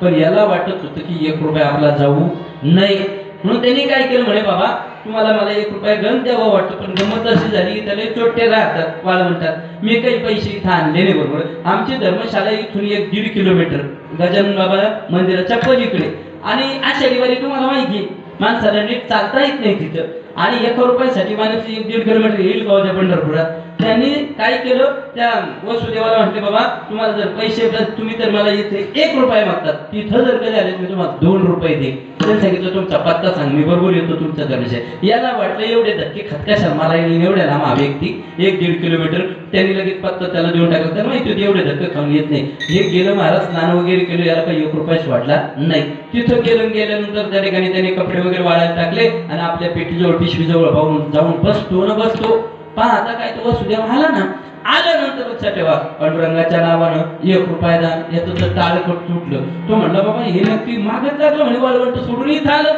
त्यांनी सांगितलं, का हो तुम्ही इथं आलं खरंय म्हणे, पण माझं कारण जास्त दैवयोग असं, आम्ही तिकडं गेलो, इकडं कोणीतरी पॉकेटच मारलं नव्हतं, यार पैसा सुटत नव्हता. हा काय म्हटलं, माझं पॉकेटच मारलं, माझ्याकडे पैसे तर राहिले नाही. पण तुम्हाला वाटतं ना, तुम्ही असं करा म्हणे, संभाजीनगरला आम्ही राहतो, लक्षात ठेवा, रामनगरमध्ये, आणि रामनगरमध्ये जर कधी तुम्ही आले तर तुम्हाला मी तिथं 20 रुपये देणार. आता तिथं आल्यावर त्याला माहिती होतं 20 रुपयासाठी खर्च किती, 1000 रुपये भाड्यालाच लागतात, हा कशाला येईल, पण त्याला माहितीच नाही हा कोण येतो. विठ्ठल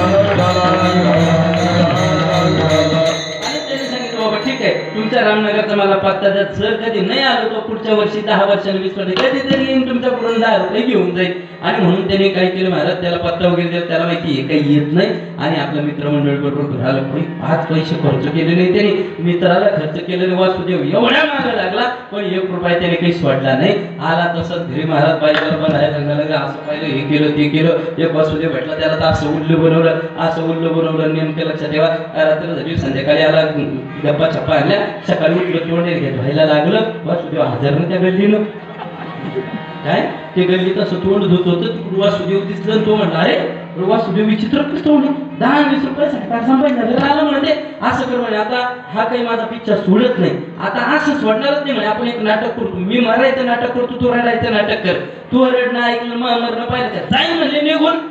आणि महाराज खरंच ना काय गेला, बाजीवर जो झोपला, मरायचं त्या नाटक केलं, बाईला मोठं बोलला, आता तू त्याने बाया कशी काय गेले बाया, चहा बी नाही घेतला बाया, हे लागलं ओरडायला. शेजारी पाजारी जमा झाले, मावशी काय झाले, आता बोलत होते, चांगले झाले, गेले. वासुदेवाला म्हणलं, काय आपलं प्रारंभ सगळे, आपण येलं नाही आलं, आणि माणूस टपकला, हा मनुष्य गेला.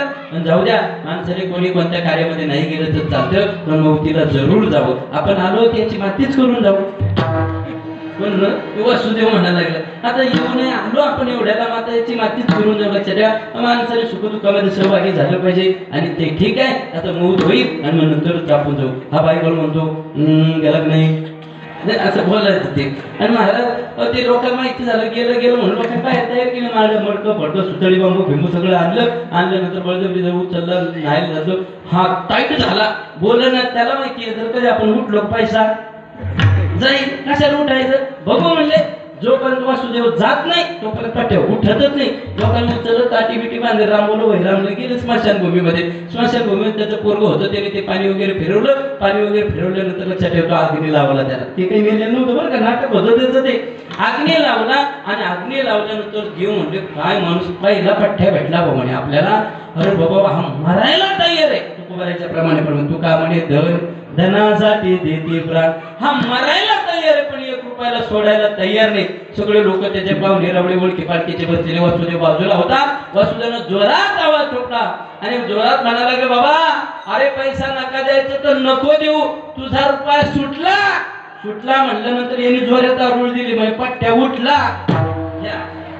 इतके लोक विचित्र झालेले लक्षात ठेवा पैसा देऊच वाटत नाही पण तुकोबाराय म्हणतात तुम्ही पैसा कमाई आणि लक्षात ठेवा त्याचा वेध सुद्धा बरं का कसा वेध करा उदास विचार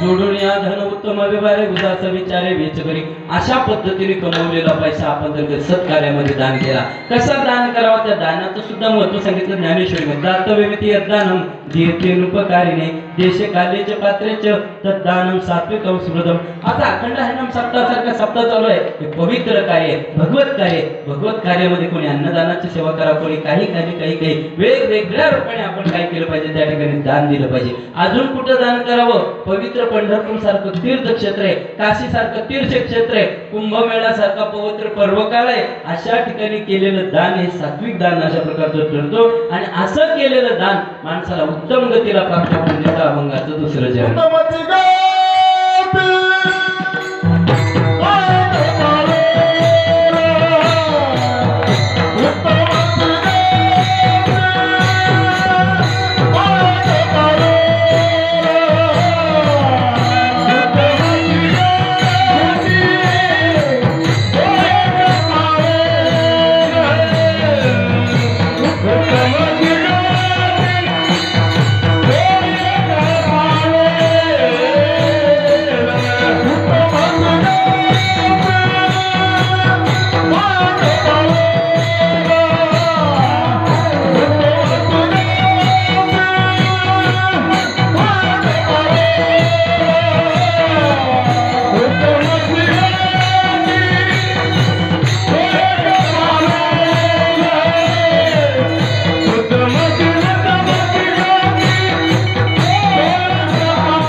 व्यवहारे उदास विचारे वेच करी उत्तम जगते तो एक पावेल उत्तम भोगील जीव खाणे विठोबा रखुमाई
या धन उत्तम व्यवहारे उदास विचारे वेच करी उत्तमाचे गती तो एक पावेल उत्तम भोगेल जेवखानी. जगद्गुरु तुकोबाराय म्हणतात आपण उत्तम व्यवहार करून लक्षात ठेवा जी संपत्ती कमवली ती संपत्ती लक्षात ठेवा. उदास वृत्तीनं काय केलं पाहिजे तिथं दान केलं पाहिजे. दान केल्यानंतर काय होतं लक्षात ठेवा. दान केल्यानंतर तो जो काही दाता आहे दाता त्याची कीर्ती या जगामध्ये राहते. लक्षात ठेवा तो जरी मरतो पण त्याची कीर्ती. तुका म्हणे एका मरणेची सरे उत्तमाची ओले कीर्ती मागे. असे काही काही दाते होऊन गेले महाराज त्यांना खूप लक्षात ठेवा काळ जाऊन झाला पण जग त्यांना विसरू शकत नाही. दानाच्या माध्यमातून ते अमर झाले. अमर काय काही काही दाते दानाच्या माध्यमातून अमर झाले. एक दाता होऊन गेला लक्षात महाभारत काळामध्ये कर्ण इतका दानशूर होता. त्याने कधीही कोणताही प्रसंग त्याच्यावर आला तर त्याने नाही म्हटलं नाही महाराज नाही म्हटलं नाही. म्हणून भगवान परमात्मा त्याची नेहमी प्रशंसा करायची. कारण तुझ्यासारखा दाता नाही कारण तुझ्यासारखा दाता. मी एक दिवस काय झालं हे अर्जुनाच्या समोर असे बोलत होते आणि अर्जुनाला राग यायचा कर्णाचं नाव काढलं. तुम्ही म्हटलं देवा तुम्ही माझ्या त्या शत्रूचं नाव काढतात नेहमी कर्ण उदार आहे काय उदार आहे. देव म्हटलं तुला दाखवायचं का काय उदार आहे बघ म्हणे एक दिवस तुला दाखवलं त्याची उदारता काय आहे. म्हणून काय केलं भगवान परमात्म्याने काय केलं असा पाऊस सुरुवात केला नाही की नाही. 3 दिवस सारखी झड चालू आहे आणि झड चालू असताना भगवान परमात्म्याने 3 दिवसाची झड चालू आहे एका ब्राह्मणाचं रूप धारण केलं आणि ब्राह्मणाचं रूप धारण केल्यानंतर लक्षात ठेवा पहिले अर्जुनाकडे आले आणि अर्जुनाकडे आल्यानंतर सांगितलं अर्जुन महाराज मी तुमच्याकडे एक याचक म्हणून आलेले मला काही तुमच्याकडून दान पाहिजे. त्यांनी सांगितलं गुरुजी तुम्हाला काय मी मदत करू. काही नाही म्हणे मला पैसे वगैरे काही लागत नाही पण माझा एकुलता एक मुलगा मृत्यू पावलेला आहे आणि माझा मुलगा मृत्यू पाहिल्यानंतर त्याचा अंत्यविधी करण्याकरता माझ्याकडे लाकडं नाही. 3 दिवसापासून पावसाची झड चालू आहे काळी शिल्लक भेटत नाही कोरडी काळी भेटत नाही. म्हणून तुमच्याकडे घरामध्ये काही साहित्य असेल कोरडं लाकडं तुम्हाला द्या. तो म्हटला हा बाहेर पाऊस चालू आहे इथं काय भेटणार आमच्याला पुढं वा पुढच्या घरी पुढच्या घरी म्हटल्यानंतर ते तिथून निघाले. अर्जुनाला वाटलं हा नेमका म्हातारा जातोय कुठं. म्हातारा नव्हता तो कोण होता भगवंत होते. हा जातो कुठं म्हणून बघा अर्जुन त्याचा कानुसा घेऊन बघायला लागला. भगवान परमात्मा गेले ते कर्णाच्या घरामध्ये आणि कर्णाच्या घरामध्ये गेल्यानंतर अर्जुनाने बघितलं म्हणे कर्ण काय देत का काय नाही काय देणार आपल्याकडे काही नाही कोण त्याच्याकडे काय देणार. गेला भगवान परमात्मा कर्णाकडे सांगितलं कर्ण महाराज तुमचं नाव मी ऐकलेलं आहे तुम्ही फार उदार आहात देण्याच्या बाबतीमध्ये आणि उदार असल्यामुळे मी तुमच्याकडे मोठ्या आशेने आलेलो आहे. म्हणजे बाबा काय तुमची मदत करू सांगा काही धन संपत्ती काही हवंय तुम्हाला. त्यांनी सांगितलं त्यापैकी काहीच नको. माझा एकुलता एक मुलगा या ठिकाणी मृत्युमुखी पावलेला आहे आणि मृत्यू पावल्यानंतर त्याचा अंत्यविधी करण्याकरता माझ्याकडे कोरडं काष्ट लाकडं नाही एवढी लाकडाची गरज होती. कर्णाने आपल्या पलंग होता पलंग आणि तो बनवलेला होता चंदनाच्या लाकडाचा. काय चंदनाच्या लाकडाचा पलंग बनवलेला इतका सुंदर पलंग लक्षात ठेवा कोरीव लक्षी काम केलेलं आहे. ऐकले ₹1,00,000 किंमत त्या पलंगाची. काही शोकेस वगैरे जे काही फर्निचर बनवलेलं होतं सुंदर आणि त्याने 1 मिनिटही मागे पुढे कुठलाच विचार न करता सेवकाला बोलवलं या ब्राह्मणाची मदत करा जेवढं फर्निचर पलंग वगैरे त्याचे तुकडे तुकडे करून देऊन टाका.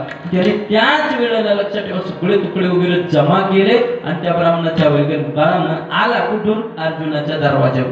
म्हणजे अर्जुना बघितलं का अर्जुन महाराज तुम्ही दिलं नाही पण कर्णाने दिलं आणि कर्णाने दिल्यानंतर तेवढ्यावर देव थांबला नाही आपल्या मूळ रूपामध्ये प्रकट झाला. देवा म्हणजे तुला म्हणलो होतो कर्णाचं मी वर्णन करतो तुला सहन झालं नाही पण त्या पावसामध्ये आपला झोपण्याचा पलंग त्यांनी जोडून दिला.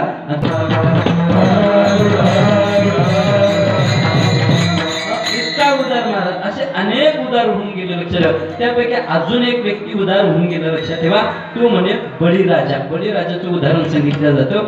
बळीराजा असणारा लक्षात ठेवा असं त्याच्या जीवनामध्ये उदाहरण सांगितलं तो खूप उदार होता आणि उदार असताना त्याचा एक ठिकाणी यज्ञ चालू आहे आणि यज्ञ चालू असताना त्याने सेवकाला जवळ बोलवलं हे बघा मी आता यज्ञामध्ये आहुती टाकण्याकरता बसणार आणि बसल्यानंतर या ठिकाणी कोणी ब्राह्मण याचक भिकारी कोणी आला त्याला जे पाहिजे ते द्यायचं. माझ्याकडे त्याची तक्रार येऊ देता कामा नाही. कोणी आलं तर त्याला बिनधास्त मुक्त हस्ताने दान द्या. असा कोण होता बळीराजा. आणि बळीराजाने सांगितल्यानंतर महाराज उदार होता. भगवंताने विचार केला आपण बळीराजाची सुद्धा काय केली पाहिजे परीक्षा पाहिली पाहिजे. भगवान महाविष्णू वामन रूपाने प्रगट झाले आणि बळीच्या दरवाजेमध्ये त्या ठिकाणी गेले. सेवकाने अडवलं. वामन रूपाने म्हणजे 5 वर्षाचं रूप होतं हातामध्ये छत्री होती कमंडल होतं. 5 वर्षाच्या बालकाच्या रूपामध्ये भगवान परमात्मा त्या ठिकाणी गेले. सांगितलं कोण काही नाही मी वामन आहे या ठिकाणी तुमच्या राजाला यज्ञ केला आणि मला काही दान हवंय म्हणून दान मागण्याकरता आलो म्हटल्यानंतर त्यांनी सांगितलं थांबा काय पाहिजे बोला. त्यांनी सांगितलं मला जे पाहिजे ते तुम्ही नाही देऊ शकत, राजाला बोलवा. राजाला आम्हाला सांगून ठेवलेलं त्याला काहीच मागत नाही, काय पाहिजे ते सांगा. त्यांनी सांगितलं मला तिथं दाता हवाय, दाता, कारण की संकल्प दान तर सोडावा लागतो, हे सेवकांना नाही जमणार. मग एक जण गेलं कानात सांगितलं म्हणे गुरु बळे महाराज या ठिकाणी एक कोणीतरी बालक आले, ब्राह्मण बालक दिसतोय. आणि त्यांनी सांगितलं काय पाहिजे ते तू घेत नाही म्हणे, तुमची भेट घ्यायचं म्हणजे. बरं ठीक आहे. ब्राह्मणाला सांगितलं थोडंसं यज्ञ थांबवा, कोण आलंय मला बघू द्या म्हणून त्या ठिकाणी बळीराजा स्वतः आल्यानंतर भगवान परमात्म्याकडे पाहिलं, नमस्कार केलाय. बालक दिसतोय छोटं. सांगितलं भूदेव काय आपली सेवा करू. त्यांनी सांगितलं राजा काही नाही, तू फार उदार आहे असं मी तुझ्याबद्दल ऐकलंय, मला 3 पावलं भूमी दान पाहिजे फक्त. राजा हसायला लागला, 3 पावलं भूमी फक्त. अहो काय मागतात, 2-4 एकर मागा ना. 500-600 एकर देऊ का, काय लागेल. ते म्हणजे तेवढं नाही, मी जेवढं म्हणतो तेवढंच मला दे, मी अल्पसंतोषी आहे, मला कमीच लागतं म्हणे. बरं ठीक आहे, तुमची काय अडचण आहे.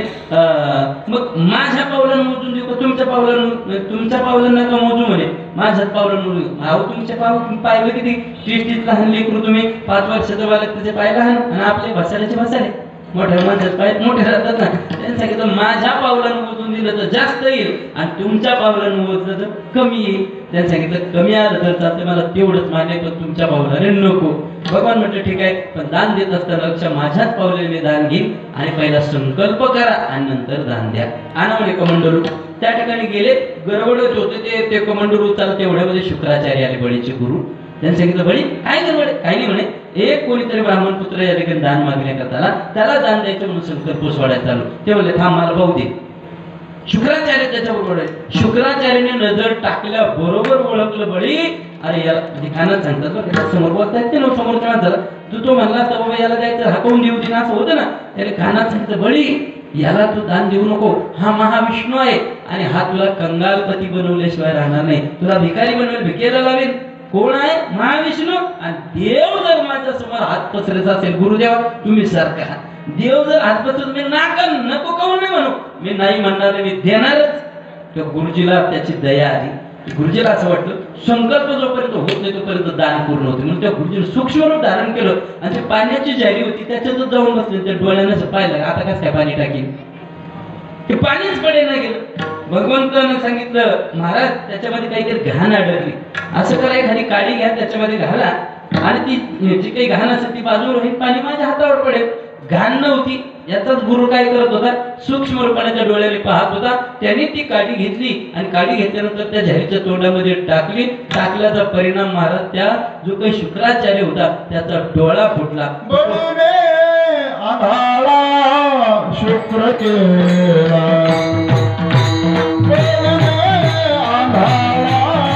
शुक्र केला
डोळा बळीने शुक्र अंधारा केला. फार सुंदर आणि समर्पक प्रमाण माऊली दिल्याबद्दल तुम्हाला धन्यवाद बरं का. फार सुंदर प्रमाण दिलं आणि असे प्रसंगावर प्रमाण आलं म्हणून काही ताण नाही लक्षात म्हणून की सकाळपर्यंत कीर्तन करा म्हणले तुम्ही, मी थांबणारच नाही. अजून आता आपले 2 चरण अजून नाही, पहिल्या चरणावर चाललंय विठ्ठला विठ्ठला शुक्र अंधारा केला. त्यांनी गाडी घातल्याबरोबर लक्षात ठेवा त्याच्या डोळ्यामध्ये डोळा फुटलेला आहे, पाणी झारीतून पडलं आणि संकल्प पूर्ण झाला. पूर्ण झाल्यानंतर बळीराजाने समाधान म्हटलं. बळीराजा म्हटलं महाराज मोजून घ्या तुमच्या पावलाने. कसं मोजायचं तर भगवान परमात्म्याने लक्षात ठेवा पहिला पाऊल उचलला, पृथ्वीवरून वर केल्यावर त्याबरोबर या पृथ्वीच्या वर जे काही 7 लोक आहेत, स्वर्गलोक, भूरलोक, काही काही सत्यलोक, घोर घोर जनत सत्य, अशा प्रकारचे जे काही 7 लोक आहेत एका पावलात व्यापले. त्याने सांगितलं बाबा दुसरा पाऊल तुम्हाला अजून इथून खाली पृथ्वीच्या खाली जे 7 लोक आहेत आपल्या पाठ्याचेच आहे. कोण म्हणतो? बळी. भगवान परमात्म्याने दुसऱ्या पावलामध्ये पृथ्वीच्या खालचे 7 लोक अतल वितल तलातल रसातळ महातळ आणि पाताळ हे 7 लोक 2 पावलामध्ये. त्यांनी सांगितलं बळी वरचं संपलं आणि पृथ्वीच्या खालचे 7 लोक संपलेले. पृथ्वी सुद्धा आता माझ्या ताब्यात आलेली आहे. माझं तुझ्या आता काहीच राहिलं नाही. मी म्हटलं महाराज माझं जरी काही रत्न दान जरी संपलं असेल पण अजून दाता शिल्लक आहे. आता मला तुम्हाला सांगते देणारा मोठा का घेणारा? कोण मोठा? देणार. ते नाही कळत. एक सांगतो सासरा मोठा का जवाई? हुशारी बरं का मुली. सासरा मोठा आहे लक्षात. कारण जवाईकडं काही नव्हतं. याला हे पोरगी दिली म्हणून याचं जमलं त्रासच केला असतो मसोबा काय करू. मग नेहमी लक्षात ठेव घेणाऱ्यापेक्षा कोण मोठा असतो? देणारा मोठा असतो. त्याने सांगितलं महाराज माझं दान सगळं संपलेलं असेल तर काही अडचण नाही पण अजून दाता शिल्लक आहे. तुमचा तिसरा पाऊल माझ्या डोक्यावर ठेवा.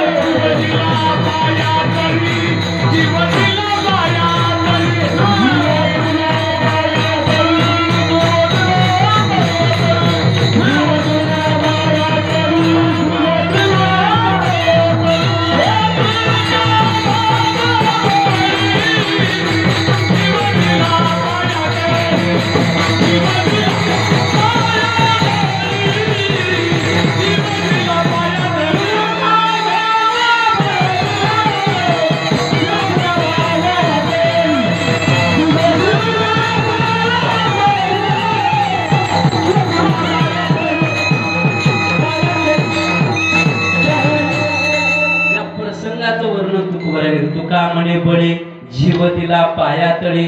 महाराज तो प्रसंग पाहण्यासाठी त्या ठिकाणी साक्षात बळीराजाची आई होती आणि बळीराजाची आई होती. प्रसंग असा घडला होता ज्यावेळेस बळीराजा आईच्या पोटामध्ये गर्भामध्ये होते त्यावेळेस बळीराजाचे वडील विरोचन राजा वारले आणि विरोचन राजा वारल्यानंतर लोक म्हणायला लागलेले बाईसाहेब तुमचे पती वारल्यानंतर तुम्हाला आता सती जावं लागतं, तुम्ही यांच्याबरोबर सहगमन करा.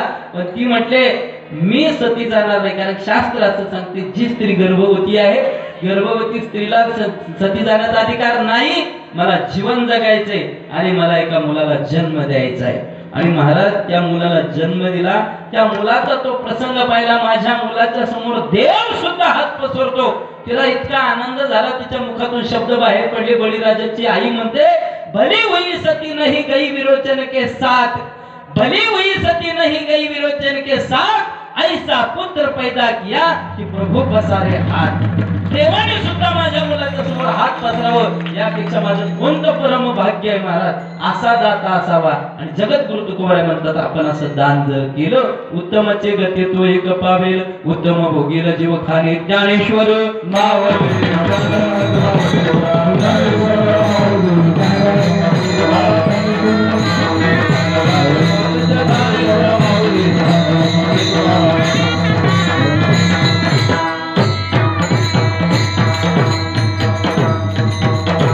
जोडून या धन उत्तम व्यवहारे उदास विचारे वेच करी उत्तम चिगते तो एक पावेल उत्तम भोगील जीव खाणी.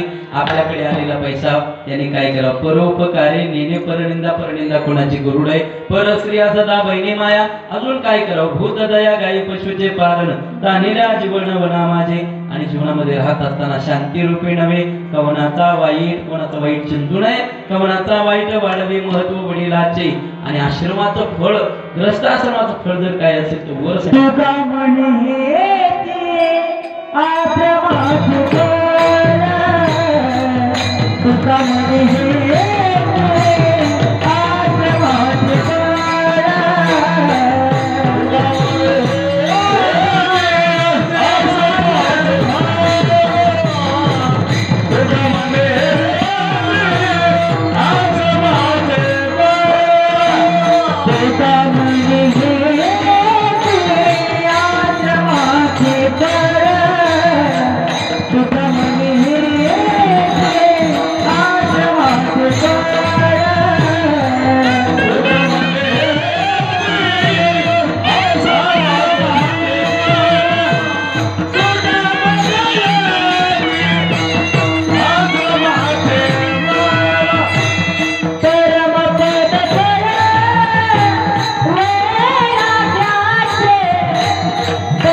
जीव खाने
परमपद बळ वैराग्याचे उत्तमाचे गती तो एक पावेल उत्तम भोगील जीव घाली झालेली सेवा भगवंताच्या चरणी समर्पित करतो. तुम्हा सर्व श्रोते सज्जन बाबांच्या चरणी थोडंसे जाणत पुस्तक होतो. सगळे गुन्हेगार टाळकरी मंडळींनी मोलाचं सहकार्य केल्याबद्दल कोटी कोटी धन्यवाद त्यांना देतो. ज्यांची उत्कृष्ट अशा प्रकारचे साऊंड सिस्टीम आहे, साऊंड सिस्टीममध्ये फार सुंदर अशा प्रकारचे ऑपरेटिंग त्यांनी केल्याबद्दल त्यांना सुद्धा धन्यवाद. झालेली सेवा पुनश्च एकदा भगवंताच्या चरणी समर्पित करून या सप्ताहामध्ये जे काही उदार दाते आहे त्या दात्यांना पुनश्च एकदा कोटी कोटी धन्यवाद देऊन ज्या ठिकाणी या सेवेची संधी मला आमचे तोगरे साहेब यांच्या माध्यमातून या ठिकाणी प्राप्त झाली, त्यांना सुद्धा धन्यवाद देतो. सेवेला विराम. विठ्ठल जय जय विठ्ठल.